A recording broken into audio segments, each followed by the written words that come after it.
Oh, a win's a win, I always say.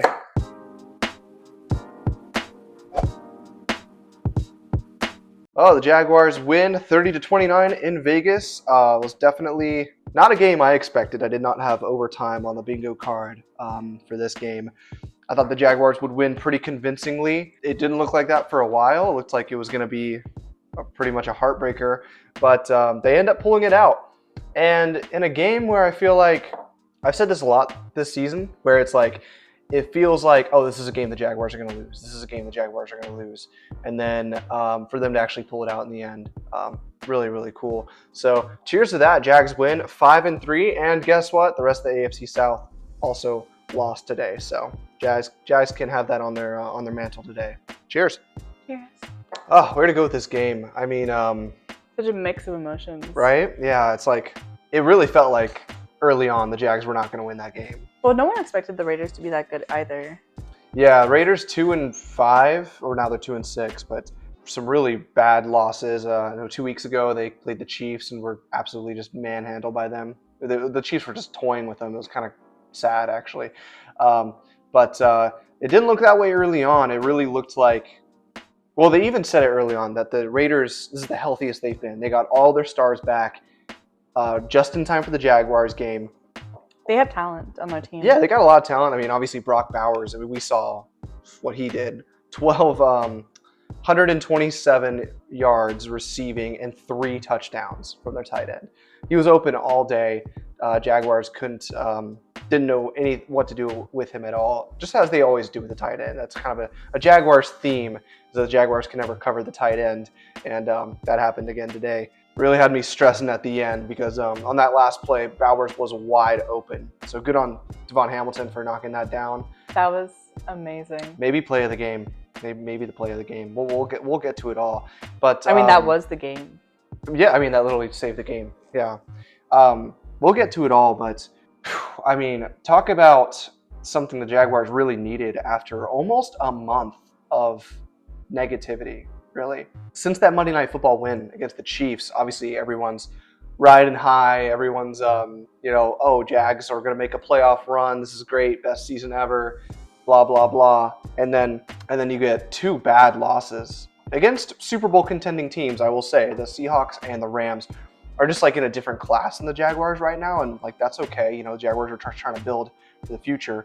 So you have 2 bad losses, and then you go into your bye week, and it's nothing but negativity for the fan base, from the media. People just forgot about the Jaguars. Nobody talks about them anymore. And then you come out of the bye week, and then Travis Hunter just gets hurt on IR for 4 weeks. Did get some good news out of that his ACL was still intact. So that was really good news. It wasn't a torn ACL. But the Jaguars just really beat up. And then we hear early this morning, Trevor Lawrence has an illness, and he's questionable for the game. Thankfully, he played, and he played, I think, pretty well after that really early, ugly interception. But that goes down. We almost lost another tight end. We only had 1 tight end out in the field for a while, active to be even able to play in the game. Just so much negativity. So at that point, I was saying going into the game, this better be like a blowout. If it's not a blowout, then it's not good enough. But I will say after all of that, just to kind of survive with a win, I think is good enough, right? I think that's kind of what we need. Just survive, get through the week with a win. Nobody looks at, on the record, nobody looks at, oh, well, you only lost by 1 point to a bad Raiders team. Nobody cares. All they care about is if you just win the game.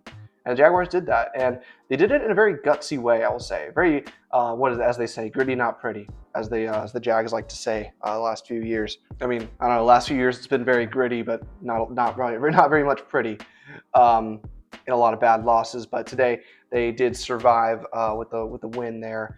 Going back from the beginning in the first quarter, very boring game. First half in general, I will give a lot of credit to Liam Cohen on that. Letting Cam Little kick that 68-yard field goal. Oh my gosh, I mean, we got to talk about that. I mean, congratulations, Cam Little. Will go down in history, the longest kick in NFL history. This one finally counted. Preseason one didn't. But I will say that was a really smart move for Liam Cohen to let Cam Little kick that kick. Obviously, he's been struggling a lot. You can tell he kind of lacks a little confidence in himself. I respect Cohen for like sticking with his guns, saying no, we're gonna let him kick through it. We have full belief in him, and I think that was a perfect situation to give this whole team a start, because at that point it was 0-6. It was looking pretty bad. It was looking like a game that the Jaguars were going to lose. I already kind of had that feeling. I was like, oh gosh, here we go, another week of this. And Trevor was looking bad at that point. I was like, here we go. It's the last thing we need. More Trevor questions and a bad loss to the Raiders on the road. But I think that field goal at the end, 68 yards. There's like 3 seconds left. It's one of those things where it's the perfect opportunity to give a guy who's struggling an opportunity to kind of like energize himself, give confidence in himself and the whole team. I think him kicking that field goal is like getting over the hump. And you see, he made every other field goal after that. Mm-hmm. It was, you could tell that meant a lot. Obviously for him because he broke the record, but just for him to get through that slump, I think genius move, because if he misses that shouldn't put his confidence any lower, because it's the longest field goal in NFL history. So it was like the perfect time. There's no more time off the clock. It's not going to hurt us unless he like kicks it low in the field of play, which he wasn't going to do because Cam Little has such a big leg. He drills it. Would have been good from 70, maybe even 71. Just incredible. Go 6-3 into halftime, and then come out and Buster Brown makes one of the best plays of the day. Makes one of the best plays of the day with a interception off Geno Smith. Go down, kick a field goal. It's 6-6. Raiders fight back for a field goal. And then the fourth quarter, this is crazy, all right? It's 13-9 in the fourth quarter. And the Jags get a big 70-yard touchdown. Trevor using his legs, kind of just gutting it out, finding a way. Then the Raiders answer with a touchdown. And then the Jaguars answer with another touchdown. I believe that was the Bashal Tutin touchdown. And Trevor made a lot of really good throws. Like that one to Thomas, where he did get hurt on, but he ended up coming back, thankfully. And, we make it 20-16. Then Raiders go down and score another touchdown. We can't cover Brock Bowers to save our life. The guy is just everywhere. He's a great player, by the way. So it's like, he would do that against a lot of teams, but it's very Jaguars that it happens to us. Then touchdown. And the Jaguars march down, get a field goal. A lot of credit. Huge credit to Cam Little again. You can tell that they really have a lot of confidence in him. Trevor had a good drive there. Forced it to overtime. We take the ball first, which I didn't really think was a good idea, in a sense of like, I always thought, because think about this, wouldn't you rather have the ball last so like what you need to get, right? Because if you take the ball first and say you like kick a field goal, then the other team's going to be thinking like touchdown. Or if at least they'll be like, well, okay, at least we know we can get a field goal if the touchdown doesn't work out. So really weird, but they went down, scored the touchdown. A lot of big runs and passes in that drive specifically. You could tell the Jaguars' run game finally getting back on track, wearing down the Raiders' defense. And that's the thing I'll say about this game, is that it felt like the Jags finally got back to a lot of things they've been missing. Now, they still struggle with penalties. 9 penalties for 80 yards. They're averaging 9 penalties a game. I think that's most or second most in the NFL. I think that's by far the most in the NFL. Another 9 penalties for 80 yards. They were still not that great on third down today, only 9 of 16. I still saw a bunch of drops. I don't know how many, but I counted at least 3. And Trevor was a little inaccurate as well. So it was like all the things that have been plaguing the Jaguars were kind of coming back. But I think what solves those things is just players making plays, getting back to the run game. Travis Etienne, 22 carries for 84 yards. That's what I was talking about in my preview show this week. I was saying Jaguars got to get back to running the ball. I want to see at least 30 carries. I want to see 30 carries between the two running backs, and they had 31 carries between the two running backs, Etienne and Tutin. LaQuint Allen got a big 10-yard run on that. Trevor was using his legs too, 9 rushes for 24 yards. Obviously the 2 touchdowns. Using that big frame which he's really good at. Besides that Kansas City game where he obviously fumbled the ball, I was a little worried about that too. I was like, Trevor, don't go over the top, don't go over the top. But he got it in that time. So on the day rushing, 42 rushing attempts for 151 yards. That's what the Jaguars need to get back into doing, because that kind of solves a lot of things. Passing game wasn't necessarily the best, not lighting up the scoreboard, but it got it done. As far as Trevor Lawrence, how he played today, obviously he had that awful interception early on. Just can't happen. That's something that's like, he was having those problems in year 1 and year 2, and we thought maybe, okay, Trevor will do dumb crap, but at least he's not going to do something that dumb. Well, we've seen it already 2 or 3 times this year. Huge either interception or fumble in the red zone. Basically turning a drive that you're at least going to get a field goal in, hopefully a touchdown, and turning that into a turnover and losing all the momentum from that. But after that play, after that interception, I do feel like he kind of turned it around. 23 of 34. I'd like to see his completion percentage a little bit better, but I will say he ripped a few really good throws down the field. To Parker Washington, had a great day, 8 receptions for 90 yards, led the team. BTJ had a fair day. I think he's still kind of getting his confidence back. He had a few good plays. He was injured a little bit, but he was 3 for 5 for 55 yards, 18 an average. That's good. You want to see him as like your main down the field threat. But this team misses Brenton Strange dearly, and I'm hoping we can get him back next week. I think he was on IR for 4 or 5 weeks.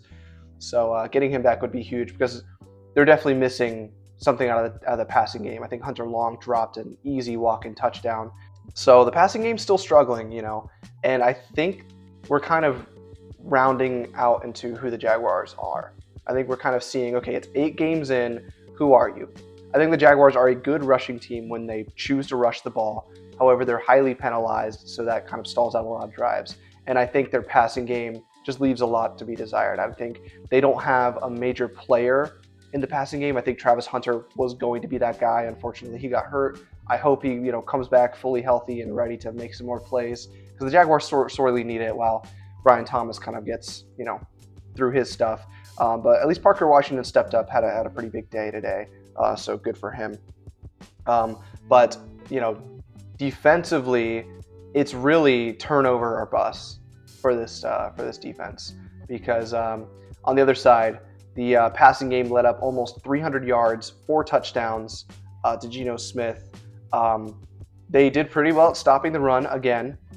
That's something the Jaguars have been pretty good all year, and that's something that can be pretty good as a identity of your defense, to be a stop the run and get turnovers. But the problem is that they just get absolutely gashed in the passing game. I mean, Brock Bowers, 127 yards, 3 touchdowns. Ashton Genty had 50 yards out of the backfield and a touchdown. Besides that, they kept the wide receivers, locked up pretty good. I think our corner play was actually pretty good today, in regards to Buster Brown and Newsome. I think they had pretty good games. Obviously, Buster Brown with that awesome interception out of halftime. But it's obvious, like, our linebackers, not having Devin Lloyd out there to cover Brock Bowers, and they were picking on Jerrion Jones too. Whenever they lined up Jerrion on Bowers, I mean, he was open all day on him. And our linebackers are kind of, I'm not going to say slow. I know Alua Khan's getting a little up there in age. And Ventrell Miller, I think, is really good in the run game, but just lacks a little bit of that presence in the pass game. I think that's kind of a, like I said, I think they just miss Devin Lloyd really a lot, because he brings, one, a lot of energy and a lot of just spark in the defense, because he could make a play at any time. But then also he has that ability to kind of run and cover with the tight ends and the backs out of the backfield. So hopefully they can get him back soon. Thankfully, the Jags survived a win today from this. So, like I was saying, the identity of this team defensively can stop the run pretty well, gets turnovers, but is going to give up big days in the passing game. Obviously, you need a stop when you need it in the fourth quarter and in overtime, and they still let up a touchdown, to almost give the game away. Thankfully, the one thing this defense does is they will just make a play when they need to. sometimes. Obviously, the interception.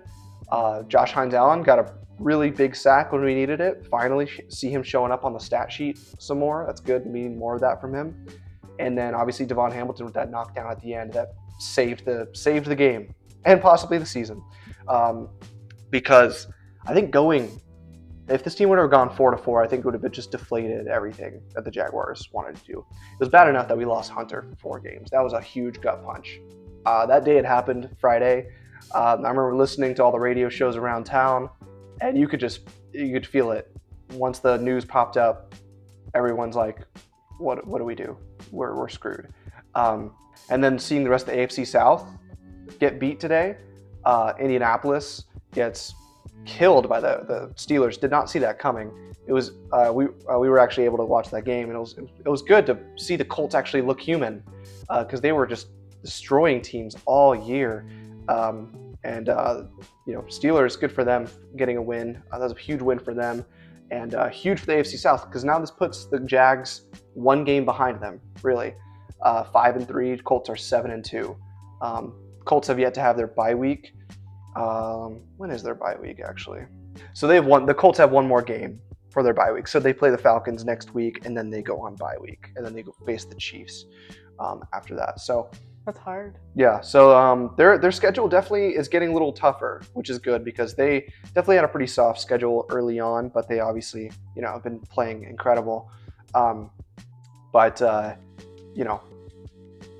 They're 1 game back for the Colts now. The Colts have 2 losses. Jaguars have 3. But the Jaguars also go into a pretty tough stretch coming on. So we got Houston next. Houston just lost to the Broncos earlier today. That was a huge game too. Came down to the wire. C.J. Stroud actually got hurt in the game. I believe got a concussion. I didn't see exactly what happened in it, but I hope he's okay. I hope he gets. I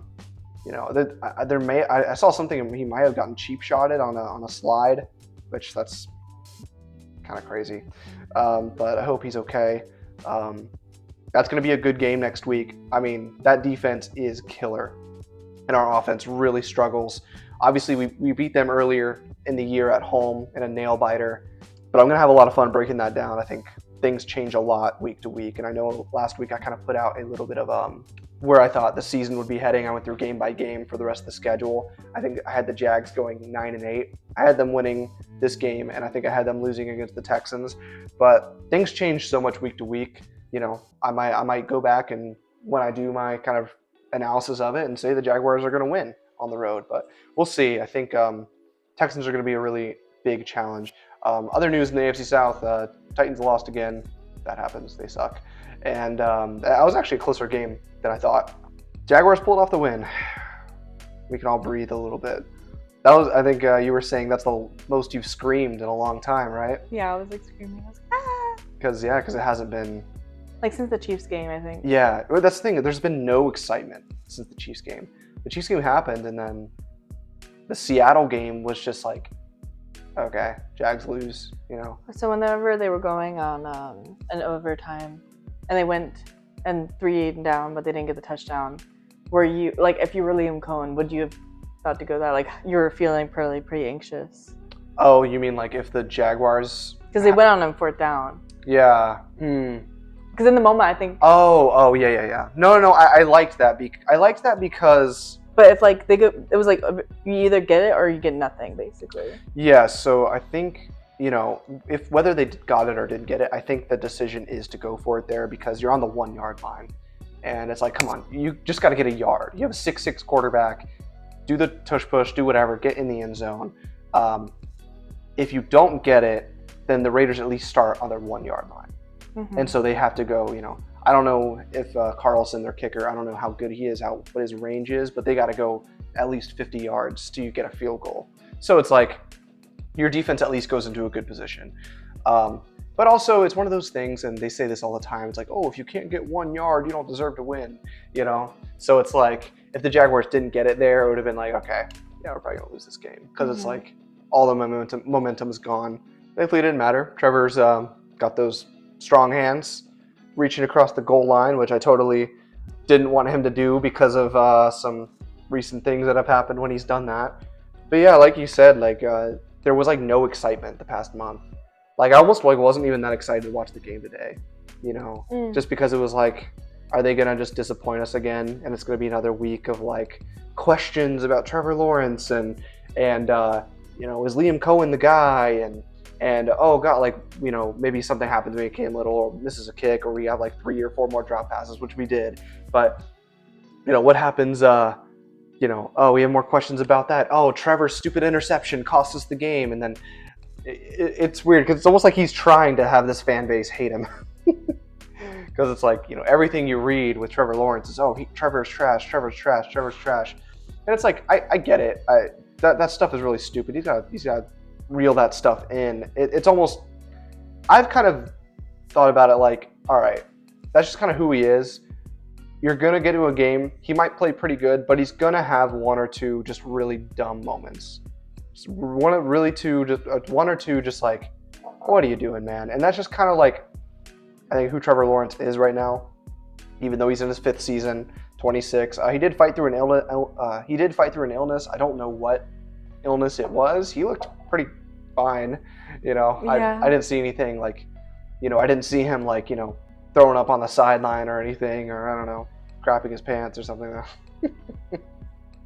But he got it done. He got it done. And it wasn't the prettiest in a lot of ways, but he got it done. How are you feeling during that the 2-point conversion? Did you really think they were gonna pull through like that? Because I was a little stressed. Well, the thing is that it's the Raiders, and it's like, okay, I know the Jaguars are the Jaguars, but the Raiders are also really bad too. So it didn't surprise me how it ended. I feel like the Raiders made it look easy. A lot of the game. Like, you think it looks like a good team, kind of? Yeah, like the touchdowns and stuff. Yeah. Like, I expected them to look really bad. Yeah. Because of the record and stuff. Yeah. Yeah, I mean, they have good players. I did see, or I did say in my preview, I was like, I think the Raiders are going to score a lot on us. Because the Raiders do have a lot of pretty good players, especially at the skill position. I mean, Jacoby Myers, I've been saying the Jaguars should trade for him. I still think he didn't have the best day, but like, I think that he's a pretty good, solid possession receiver. I think the Jaguars could use him. But Ashton Genty is obviously a tank at running back. I know they say he was kind of disappointed this year, but I mean, he's a rookie, and their offensive line's not very good. But they were getting healthy. They got Brock Bowers. They got Brock Bowers. Geno Smith, I think, is like one of those like hit or miss quarterbacks. Like, he'll either have a really good day or a really bad day. Today he had like a really good day. He obviously threw that interception, but he was pretty on all day. So I thought the Raiders would score. And also our defense, just like, I like the fact that they can stop the run and get turnovers, but I would not say they're a good defense. I would say their defense is very average, and we can't count on them to win us games like they did early in the year. I think that was like, that was great that they did that, but that's not sustainable. Mm-hmm. Like 3 or 4 interceptions a game and fumbles and stuff, like that can't happen all year. Mm-hmm. And we saw that the last 3 games or the last 2 games before this, no turnovers. And we were thinking, oh, is that how you beat the Jags? Just don't turn the ball over and you'll win. Thankfully, the Raiders did turn the ball over. Geno Smith does throw a lot of interceptions, so good on that. The offensive line actually had one of its best days today as well. Only 1 sack, I believe. 1 sack by Crosby in the 4th quarter.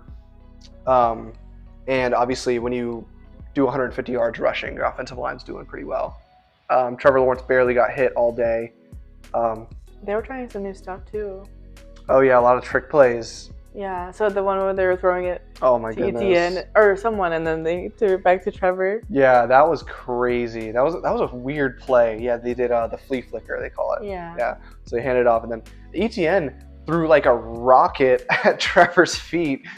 I don't know how he caught it or if he dropped it or something, but Trevor got it and threw a shot downfield. I thought BT was going to catch that on that 50-50 ball, but that would have been a crazy play. Also saw a lot of wildcat at the goal line where they snap it directly to the running back. I liked that. I think it's really cool. Kind of, you really saw Liam Cohen kind of draw up some creativity after the bye week, which the thing is that you shouldn't have needed to, though. And this is where I'm kind of getting to a little bit of a more negative spot, is that it shouldn't, it's the NFL, everything's week to week, and it's on the road, it's out west where the Jaguars don't usually play well, but this game should not have been close. The offense, I'm still concerned about the offense, and especially the passing game. I think the running game obviously had a great day, ETN has been rushing the ball really well. Tootin had a few really good carries as well. But the passing game just still looks like it's missing. I mean, it looks like it's missing Brenton Strange and it's missing a key number one wide receiver like they thought they were going to have in Brian Thomas. And I think Strange over the middle or Strange on the outside. I think he's sorely missed in this offense. Hopefully we can get him back soon. But they did what they had to do. Parker Washington stepped up in a big way. No drops for him today. Let's see what the stats were again for Parker Washington. It was, 8 of 9, 8 receptions on 9 targets and 90 yards. So yeah, with that, let's get into our players of the game. All right, offensive player of the game. Who you got for offensive player of the game? I think it's pretty obvious, huh? Yeah, I'm going ETN. Yeah. Right? Mm-hmm. I think it's like... This is probably one of the best games I've seen him play of all time for him. Really? Of all time? Yeah, for him. And like he's been good in the past, maybe in the past few years or something, but nothing like today. Today was like, he was like the superstar kind of. He was very consistent. I think maybe in the past it seemed like he'd get like maybe a really big play, like a long run, but then he'd be like silent the rest of the game. Or he'd have a few good runs and they like forget to throw the ball, or they would forget to run the ball or something. This today, it was like all game from the very first few snaps to the end. He was bouncing off defenders. There was a few times where he got the ball and Max Crosby's right there and he still finds a way to juke him out or something and get positive yardage. 3.8 average per carry, which I'm just glad that they just fed him the ball. And he didn't get a touchdown on the day, but I think he helped set up a lot of what they wanted to do on offense. And I think they really need to ride ETN the rest of the year. Him and Tootin, like I said, they got 31 carries between the both of them. Allen got a carry. I think that's kind of their formula on offense, is get these running backs at least 30 carries a game. And then use Trevor on the ground as well. So yeah, ETN, that's a good one. Anyone else that you would give it to? Well, obviously Trevor got those 2 touchdowns, which was really good for him. Yeah. Tootin got a touchdown. Yeah. And then BTJ, I felt like he looked a lot more confident, which I was really proud of him for that. Yeah. But I think probably Washington. Yeah, Parker Washington. He had the best day in the passing game. I'd say that was my second choice. I thought he just was really consistent. 9 targets, 8 catches, no drops. He had a few pretty good plays. I think he's probably one of the best on the team. Yeah. Like he's pretty consistent. Well, I think right now, who the Jaguars have out there, I think he's our best wide receiver. And not saying, I don't think the Jaguars need to like feature him as like, oh, he's our number one on the outside. I think he plays that really good slot, almost like what Christian Kirk played, just kind of reliable, quick routes, and then every once in a while maybe a shot down the middle while Brian Thomas kind of works through his thing. The passing game, there was only 34 dropbacks. You want to keep it a little bit lower for that. So yeah, I'll give Parker Washington. That'd be my other choice as well. But ETN for sure, unanimous, I'll say on that. All right, defensive player of the game. I mean, to me, it's really between 2 people. I'll go ahead and go with Hamilton. Yeah. Yeah, I think it's like he made the play of the game. Yeah. Obviously, if he doesn't make that play, apparently that guy was wide open. Yeah, he was wide open. If he doesn't get his arms up and if he doesn't get his arms up and bat that ball down, the Jaguars are 4-4. Yeah. And I'm starting to show, who knows, crying probably. That was the play of the game. He had a pretty good game overall, not just the knockdown, but he was a big part of why they were able to stop the run, keep Ashton Genty below 50 yards. So he's been really solid this year and actually had a really good year. So in 2022, he had a kind of a breakout year. And it was really good, and then the Jaguars paid him, and then he had a really bad back injury out of nowhere, and then so the last 2 years he's been kind of just getting back to being himself, and this year he's had probably one of his best years stopping the run. That's a big reason why the Jaguars are really good at stopping the run. Obviously that play was just really clutch and really incredible, so good for him, good for Davon Hamilton. Is that who you would go to? Mine would be Hines Allen. Oh, Josh Hines Allen, yeah. He did a really good, trying to sack and everything. Well, I think this is a big day for Josh Hines Allen. He got 1.5 sacks on the day, which, good to get a sack anytime. But I think he was causing pressure all day. And then also Trayvon Walker, our other defensive end, got ejected early on in the game. So it was really, it was all him. It was all him. So he really had to step up, and good for him for, kind of getting that monkey off his back. People have been, lambasting him because they're like, where is he at? Where is he at? You paid him all this money and he's not even up. He's not even doing anything. So, hey, he had a good game. That's good. He needs to stack a few good games because right now he only has 2 sacks on the season. And a guy like that should have minimum 8 sacks a year, possibly minimum 10 for what he's getting paid and like the kind of player that he is. But when you don't have Walker on the other side, it really hurts the team. I was also thinking about Buster Brown. I thought he had a really good game. He also had that interception at the start of the second half that really helped get things going along. So I would also give it to him. I thought he had a great day as well. But yeah, good for Josh Hindon. Good for Davon Hamilton on defense. And then a little extra player of the game. We got to give it to Cam Little. Oh my gosh. Yeah. Congratulations. Congratulations. Longest field goal in NFL history, 68 yards. It was so funny on the broadcast because I didn't even like it. Didn't even register. Well, it didn't register in my mind that was the longest field goal in NFL history because the announcers acted like it was just like a normal long field goal. They were like, "Oh, Cam Little's trying to kick this one from 68 yards. Oh, it's good. Wow, well, that's I thought incredible." we knew, but they just acted very casual about They acted casual, and then in the halftime they were like, but we had to look it up. Like, is this? Because we thought it was. We were like, oh, I thought. Yeah, so huge missed opportunity for those announcers because that's like something you're gonna, that's gonna be replayed. It's the longest kick in NFL history, unless someone makes another one. Right, or but he's gonna come back. Yeah, or Cam Little has a even longer one. But they just like totally missed opportunity on the announcing, and I have my feelings on that announcing crew. And at one point we had to mute it because I was so pissed off.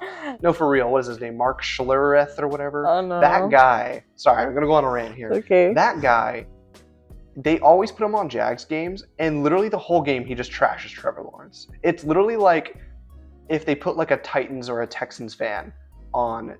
And the whole time he's praising the other team. Oh, Brock Bowers is my new favorite player. He's my new favorite player of all time. Look, that's just so good for the Raiders right there. He would give the Jaguars some praise a few times. He'd say, well, they are the underdogs, The Raiders. Yeah. Yeah, I know. It's just the Jaguars get that crew a lot, and every time I see them, I'm like, oh, here we go. And then of course, the first thing he says out of his mouth, well, the Jaguars, Trevor Lawrence has to play better. It's like, okay, dude. All right, we get it. As we're going against the team with two. Yeah, exactly. As we're going against the Raiders, but yeah, I've seen a little bit of like kind of what he does, and he trashes Trevor a lot, and not that Trevor hasn't earned it. Let's be real. I mean, he has not been playing the best this year, but the last 2 games aside, I think Trevor's at least just getting it done, and he's got to clean up those mistakes. Obviously, like I said, he's got to get those stupid plays out of his system. But like you said, that's still like the beginning of the year, right? Usually it's not until like their late 20s, early 30s is usually their prime. Yeah, I touched on this in my preview on like my thoughts on Trevor Lawrence. I still see him as a developing young quarterback.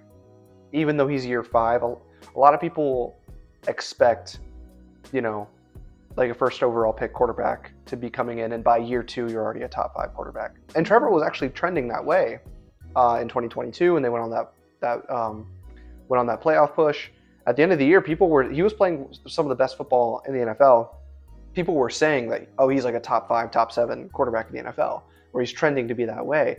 And then obviously the last 2 years, a lot of injuries happened. He had a few bad games, specifically early on in last year was not very good, and then he also got paid, and then once you got that price tag, now all the expectations, now all the criticism comes on him, which is fair when you're getting paid like that. But also it's like, it's not my money. I don't care how much they pay him. I just want the Jaguars to win.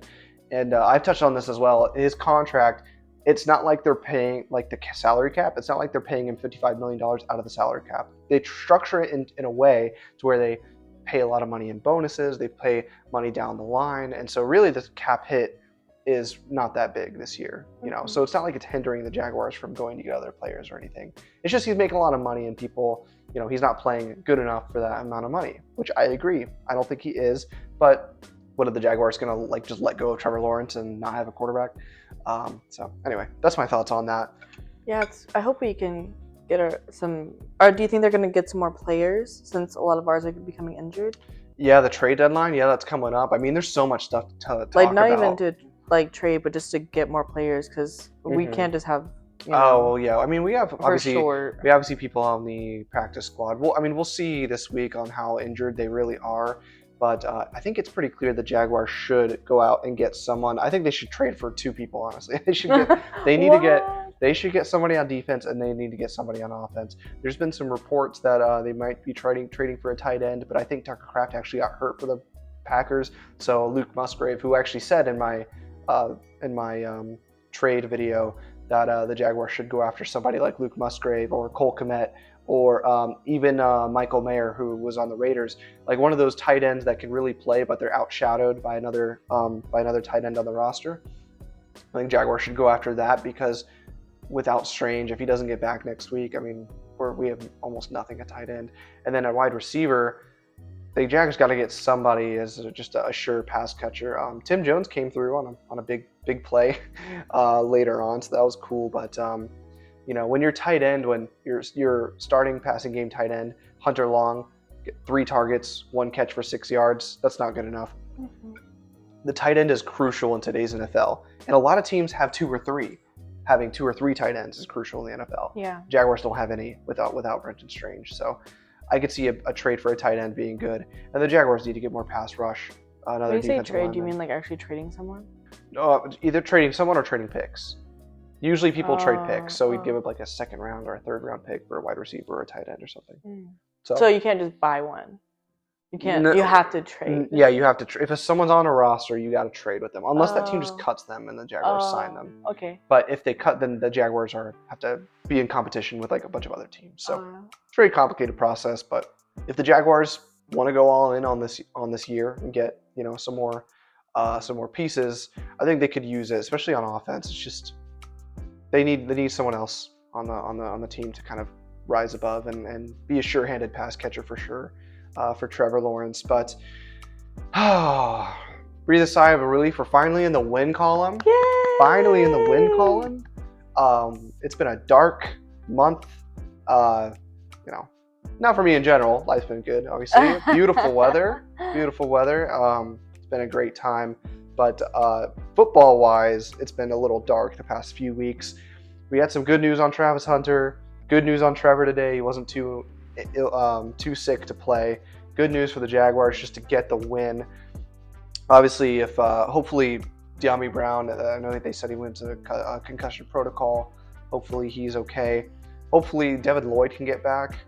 And Jordan Lewis also was hurt in the game. Hopefully we can get him out as well. So hopefully the Jaguars can get healthy and get back on track. We got a big game next week. Houston, division game.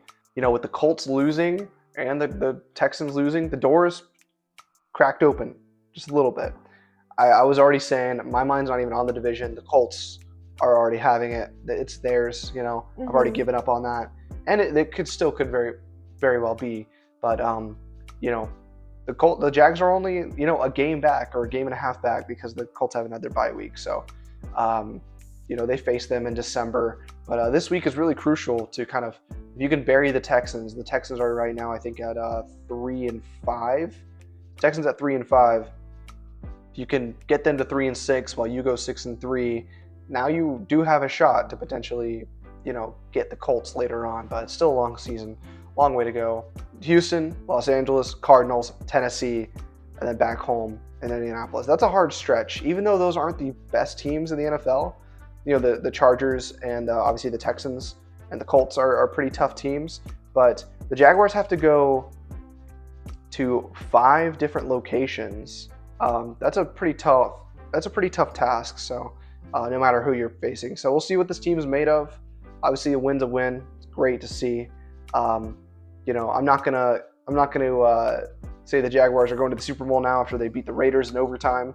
That's for sure. Mm-hmm. But hey, when you're a Jags fan, you just gotta celebrate the wins when you can get them. I think another big part of the win is that during the bye week, like how the coach responded. Yeah. You know, encouraging his players And rather the hunt video. Yeah. Yeah. Mm-hmm. I think he put a lot on himself, like understanding. Like, of course, like we still had the parts where false start or whatever it's called. Is that what it's Yeah, called? like all the penalties. Yeah, like I do think he still is growing as a coach. Yeah. It's his first time, but I really like how he obviously shows so much appreciation even on the field when Mm-hmm. like something good happens and stuff. Oh yeah, I'm a believer in Liam Cohen. I think he's doing the right thing. I think he's having a good job. The penalties are weird though because like I don't really. Yeah, you can blame the coach for it, but it's like at the end of the day, Well, only the false start one because that's his fault, right? the false start. Because it's like because it's counting down, or not the false start. I'm sorry, when it's counting down the numbers. delay of game. Yeah, delay or of like game. the legal motions and stuff. Mostly delay of game. Yeah, I think it's just the operation. They have to get better operationally. Mhm. Like when Trevor's at the line of scrimmage and he's got 3 seconds left and then he tries to change a play and he does that because he doesn't even get to the line until 10 or 8 seconds. They really got to figure out a way to kind of speed that up. Whether Trevor needs to get like an armband, you know, where they can just say, oh, play number 2 and 3, and then he just reads out the play and then he gets on the field.